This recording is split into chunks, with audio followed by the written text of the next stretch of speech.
Вечность, заключенная в камне. Он прославился благодаря памятнику Салавату в Уфе. Скульптура стала символом города.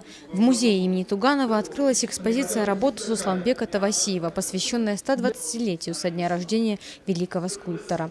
Его талант – гордость Осетии. Еще один известный монумент Тавасиева – памятник Остахи Тагурову перед Остинским драматическим театром во Владикавказе. В залах музея представлены 35 скульптур и 20 графических работ. В церемонии открытия приняли участие первый заместитель председателя парламента Станислав Кисаев и министр культуры Фатима Хабалова. Любой человек, глядя на произведение искусства, сразу у него ассоциативное мышление, и похоже, не похоже, и из жизни или не из жизни. И вот в этом отношении, и сегодня об этом говорили, что вот среди конных скульптур мировой практики, вот его Салават Юлаев и сам Салават, естественно, это в десятку входит.